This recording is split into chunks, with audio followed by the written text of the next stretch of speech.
Hello friend, मैं Sunil Kumar store room classes में आपका स्वागत है। हम आशा करते हैं कि आप लोग अच्छे होंगे। हम लोग देख रहे हैं प्राचीन इतिहास। वीडियो में जो प्राचीन इतिहास से क्वेश्चन पूछे गए हैं उसको हम लोग देख रहे हैं। देखिए, इसके पहले वाले वीडियो में हम लोगों ने देखा मौर्य वंश के बारे में। अगर आपने वो वीडियो नहीं देखा तो इस चैनल पर अपलोड है, जाकर उसको देख लीजिए। आज हम लोग देखेंगे गुप्त एवं गुप्तोत्तर साम्राज्य के बारे में। तो आइए शुरू करते हैं। देखिए, इसमें क्वेश्चन तो काफ़ी कम पूछे गए हैं। वीडियो में 5-6 क्वेश्चन पूछे गए हैं। तो पहले इसके बारे में हम बेसिक जान लेते हैं क्योंकि 5-6 क्वेश्चन में आपको क्या जानकारी मिलेगी। तो बेसिक जान लेते हैं, फिर क्वेश्चन को देखते हैं। देखिए, जो गुप्त वंश का स्थापना किसने की थी? श्रीगुप्त ने की थी। तो श्रीगुप्त जो है 319 ईस्वी में इसकी स्थापना करता है। लेकिन इसका जो वास्तविक संस्थापक माना जाता है वो चंद्रगुप्त प्रथम माना जाता है। चंद्रगुप्त प्रथम की राज्य कब से कब तक था? 320 ईस्वी से 335 ईस्वी तक इसका राज था। देखिए, सन इसमें याद करने की जरूरत नहीं है क्योंकि प्राचीन इतिहास में कभी भी सन नहीं पूछता है। सन कहाँ पे पूछता है? आधुनिक इतिहास में पूछता है। तो इसको याद करने की कोई ज़रूरत नहीं है। देखिए, जो चंद्रगुप्त प्रथम था ना, ये महाधिराज की उपाधि धारण किया था। तो इसको जो है आप लोग याद रखिएगा। आइए देखिए, अगला शासक देखते हैं। इसका अगला शासक कौन था? इसका अगला शासक जो समुद्रगुप्त था। ये जो है समुद्रगुप्त बहुत प्रतापी और महान शासक था। ये गुप्त वंश का सबसे प्रतापी शासक था। तो देखिए, समुद्रगुप्त को ही क्या कहा जाता था? भारत का नेपोलियन कहा जाता है। इसको क्या कहा जाता था? भारत का नेपोलियन कहा जाता था, क्योंकि इसने दक्षिण भारत के कितने राज्य जीत लिए थे? 12 राज्य, और उत्तर भारत के लगभग सभी राज्यों पर इसका कब्जा था। इसीलिए इसको जो है भारत का नेपोलियन भी कहा जाता है। तो इसको आप लोग याद रखिएगा। और ये जो है ये विद्या प्रेमी, संगीत प्रेमी भी था। ये कवि संगीत प्रेमी भी था। तो इसको भी याद याद रखिएगा आप लोग। आइए देखिए, अगला शासक देखते हैं, चंद्रगुप्त द्वितीय। चंद्रगुप्त द्वितीय का शासन कब से कब तक था? ये 375 ईस्वी से 412 ईस्वी तक इसका शासन माना जाता है। देखिए, चंद्रगुप्त जो द्वितीय था ना, इसको विक्रमादित्य के नाम से भी जाना जाता है। इसने कई उपाधि धारण की थी। देखिए, देवगुप्त, इसे देवगुप्त के नाम से जाना जाता है, देवश्री, देवराज, और जो है विक्रमादित्य, विक्रमांक, परम भागवत के नाम से भी इसको क्या जाना जाता है। देखिए, अब इसके दरबार में नवरत्न, जैसे अकबर के दरबार में नवरत्न रहते थे ना, इसके दरबार में भी नवरत्न रहते थे। कौन कौन रहता था? कालिदास। कालिदास इसी के दरबार में रहता था। तो कालिदास, धन्वंतरी। धन्वंतरी जो ये था ना, धन्वंतरी एक चिकित्सक था। जो छपड़क, अमर सिंह, शंकु, बेताल भट्ट, घट करपड़, बारह मिहिर, और जो है वर रुचि, इसके दरबार में रहते थे। कौन कौन रहता था? फिर से याद कर लीजिए। कालिदास, कालिदास ने कुमार संभवम की रचना की थी। धन्वंतरी, धन्वंतरी जो एक चिकित्सक थे। छपड़क, अमर सिंह, शंकु, बेताल भट्ट, घट करपड़, बारह मिहिर, और जो है वर रुचि, इसके दरबार में रहते थे। तो इसको आप लोग याद रखिएगा। और इसने जो है क्या, विक्रमादित्य की जो है वो विक्रमादित्य, इसको विक्रमादित्य के नाम से जाना जाता था। देवगुप्त, देवश्री, देवराज और विक्रमांक, परम भागवत के नाम से इसको जाना जाता है। लेकिन आप लोग विक्रमादित्य जरूर याद रखिएगा क्योंकि ज़्यादा से ज़्यादा विक्रमादित्य ही पूछा जाता है। तो इसके दरबार में, चंद्रगुप्त दरबार में जो फाहियान आया था, कौन आया था? फाहियान। तो इसको आप लोग इसको भी याद रखिएगा। देखिए, फिर अगला शासक जो इसका गुप्त वंश था ना, वो कुमार प्रथम था। तो कुमारगुप्त प्रथम था। कुमारगुप्त प्रथम का ऐसा कोई कार्य नहीं किया है, लेकिन इसने नालंदा विश्वविद्यालय की स्थापना की थी। नालंदा विश्वविद्यालय इसने बनाया था जो विश्व प्रसिद्ध हुआ।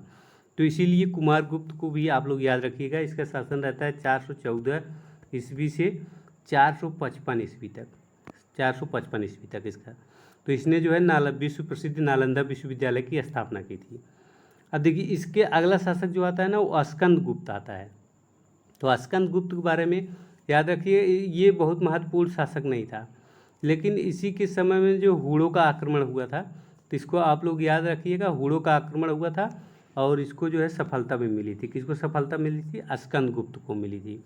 तो स्कंद गुप्त का शासन 455 ईस्वी से 467 ईस्वी तक रहता है। इसी समय में जो है हूणों का जो है आक्रमण होता है और इसको सफलता भी मिलती है। तो इसका गुणगान उसने कहाँ करवाया था? जूनागढ़ अभिलेख में। इसका जो है उसका जो युद्ध होता है हूणों से और जीत हासिल करता है, इसका गुणगान कहाँ करता है? जूनागढ़ अभिलेख में मिलता है इसका। तो इसको आप लोग याद रखिएगा। आगे देखते हैं। देखिए एक काम इसने और किया था। क्या किया था? जो सम्राट अशोक ने सुदर्शन झील बनवाई थी उसका इसने पुनरुद्धार करवाया था। किसने पुनरुद्धार करवाया था? कि स्कंदगुप्त ने करवाया था। स्कंदगुप्त का एक गवर्नर था पर्णदत्त, उसका एक बेटा था चक्रपालित। चक्रपालित ने ही सुदर्शन झील का पुनरुद्धार करवाया था, इसीलिए ये महत्वपूर्ण हो जाता है। तो इतने ही गुप्त वंश में इतने ही महत्वपूर्ण शासक थे और इसमें ज़्यादा पढ़ने की ज़रूरत नहीं है। तो ये गुप्त वंश के बारे में हो गया। तो आइए क्वेश्चन क्या पूछे गए हैं उसको देख लेते हैं। अब देखिए क्वेश्चन, इसमें पहला क्वेश्चन पूछा गया है, खगोल विधि 12 मिहिर और कवि कालिदास किसके दरबार का हिस्सा थे? तो ये विक्रमादित्य के दरबार का हिस्सा थे। विक्रमादित्य किसको कहा जाता है? चंद्रगुप्त द्वितीय को कहा जाता है। किसको कहा जाता है? चंद्रगुप्त द्वितीय को। चंद्रगुप्त द्वितीय जो थे इसके दरबार में नवरत्न भी रहते थे। जैसे अकबर के दरबार में नवरत्न रहते थे, इसके दरबार में भी नवरत्न रहते थे। जैसे इसके दरबार में कौन कौन रहता था? कालिदास हो गए, धन्वंतरी हो गए, छपड़ा हो गए, और अमर सिंह, शंकु, बेताल भट्ट, घटकर्पण, बारामिहिर, वर रुचि इसके दरबार में रहते थे। इसको आप लोग याद रखिएगा। देखिए चंद्रगुप्त द्वितीय को विक्रमादित्य के नाम से भी जाना जाता था, विक्रमांक के नाम से भी जाना जाता है, परम भागवत के नाम से भी इसको जाना जाता है, और इसको जो है देवराज, देवगुप्त, ऐसे बहुत सारे नामों से जाना जाता है। देवश्री नाम से भी इसको जाना जाता है। तो याद रखिएगा किस नाम से? देवगुप्त, देवराज, देवश्री और विक्रमांक, विक्रमादित्य और परम भागवत के नाम से इसको जाना जाता है। इसके दरबार में नवरत्न रहते हैं, इसको आप लोग याद रखिएगा। इसके दरबार में चीनी यात्री जो ये क्या फाहियान आया था, इसको भी आप लोग याद रखिएगा। आइए अगला क्वेश्चन देखते हैं। देखिए अगला क्वेश्चन है कि हर्षवर्धन ने 5 इंडीज को अपने नियंत्रण में लिया, इनमें से कौन सा इंडीज था? अब देखिए हर्षवर्धन ये पुष्यभूति वंश का महान शासक था। इसका शासक कब से कब तक था? 606 ईस्वी से आता है 643 ईस्वी तक। ये पुष्यभूति वंश का प्रतापी शासक था। तो देखिए जो गुप्त वंश के बाद जो है ना पुष्यभूति वंश आता है, इसीलिए इसको दे दिया है। तो इसने कौन से इंडीज अपने नियंत्रण में लिया था? ये हो गया पंजाब, कन्नौज, बंगाल, बिहार और उड़ीसा। तो इसको आप लोग याद रखिएगा। पंजाब, कन्नौज, बंगाल, बिहार और उड़ीसा, ये 5 इंडीज को अपने कब्जे में ले लिया था। तो देखिए ये नाटककार भी था, जो हर्षवर्धन था ये नाटककार भी था। इसके नाटक थे नागानंद, रत्नावली, प्रियदर्शिका, इसके जो है नाटक थे, इसने रचना की थी नाटक की। इसको भी आप लोग याद रखिएगा, नागानंद, रत्नावली और प्रियदर्शिका। आइए अगला क्वेश्चन देखते हैं। देखिए अगला क्वेश्चन है कि विक्रम संवत प्रारंभ हुआ। विक्रम संवत कब प्रारंभ हुआ था? तो ये 57 ईसा पूर्व में हुआ था। कब हुआ था? 57 ईसा पूर्व में ये हुआ था। अब देखिए इसके प्रेरणता कौन है? विक्रमादित्य को माना जाता है इसके प्रेरणता। अब विक्रमादित्य को आप लोग बोलोगे कि विक्रमादित्य बहुत बाद में आता है, तो फिर ये ईसा पूर्व में कैसे चला गया?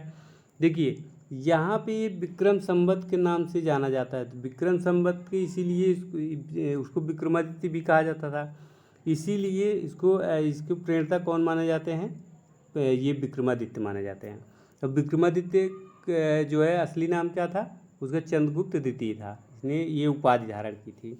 इसने और बहुत सारी उपाधियाँ धारण की थी, देवगुप्त, देवराज, देवश्री, विक्रमांक और परम भागवत की उपाधि इसने धारण की थी। और इसके दरबार में नवरत्न भी रहते थे, जिससे मैं बता चुका हूँ। कालिदास, धन्वंतरी, ये सब बहुत महत्वपूर्ण है। कालिदास और धन्वंतरी, बारामिहिर इसके दरबार में रहते थे। इसको आप लोग याद रखिएगा। कालिदास की रचना कुमार संभवम है, इसको भी याद रखिएगा। देखिए भारत में एक और शक संबंध भी बहुत प्रसिद्ध है। तो शक संबंध का प्रेरणता कौन है? कनिष्क है। तो ये जो है ये 78 ईस्वी में, इसके 78 ईस्वी में इसके प्रेरणता कौन है? कनिष्क है। तो इसको भी याद रखिएगा। विक्रम संवत के प्रेरणता कौन था? कनिष्क था। कनिष्क जो है बौद्ध राजा था। इसके दरबार में प्रथम बौद्ध संगीत भी हुई थी। आप लोग इसको भी याद रखिएगा। आइए अगला क्वेश्चन देखते हैं।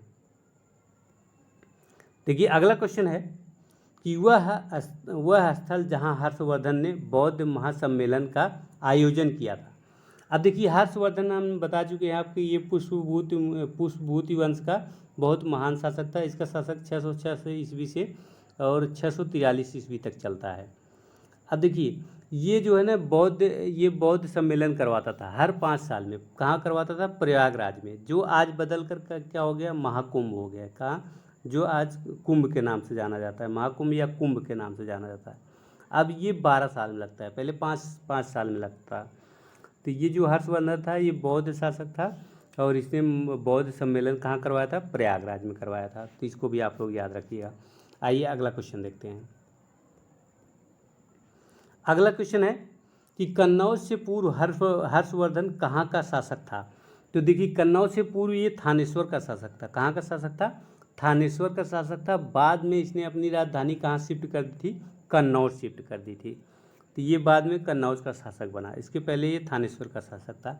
इसके जो है ये पुष्पभूति का जो महान शासक था और ये नाटककार भी था। हमने अभी इसको बताया कि इसकी जो रचना थी नागानंद, रत्नावली और प्रियदर्शिका, इसके प्रसिद्ध नाटक थे। तो इसको भी आप लोग याद रखिएगा।